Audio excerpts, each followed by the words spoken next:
Today I'm here to explain a little bit or chat a little bit about my vision for the new show, which is called Model Citizens, which I will be creating at the beginning of 2017.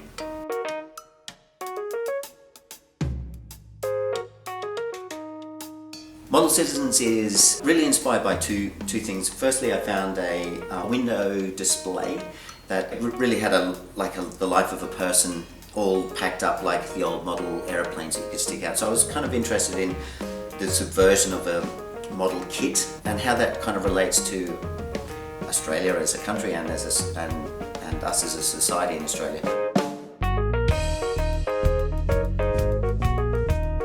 And the second thing I was very inspired by was looking at domestic everyday objects and trying to make those objects not only parts of the scenography and parts of a landscape and parts of the architecture, but those everyday objects being and becoming or providing a platform to offer up circus technique but in a non-traditional way. So imagine a giant peg, 4 meters high that was laying down flat. I could have it as a table. If I put it upright, I could use it as a climbing ladder. Other objects that I'm really interested in looking at are an oversized safety pin. Could I have a double Chinese pole? That is a safety pin, looks like a safety pin, opens and closes like a safety pin. And I can use the techniques of Chinese pole without it necessarily only being a Chinese pole. A giant zipper, I'd love to actually unzip.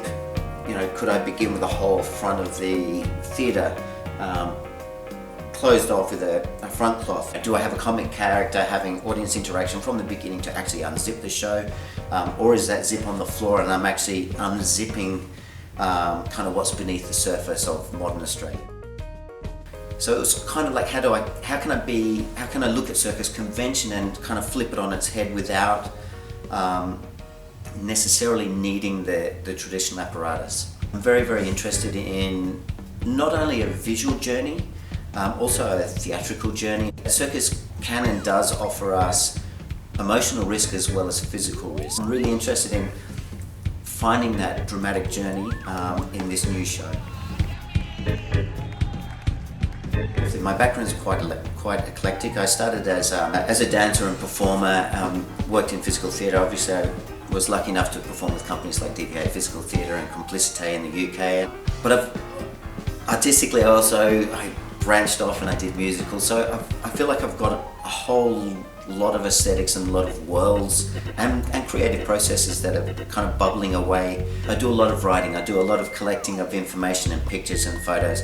Right now, I have been working with the set and prop designer Michael Baxter and also the costume designer Laurel Frank. The next part of the journey is finding the right cast to physically voice or literally verbally voice those characters on the journey.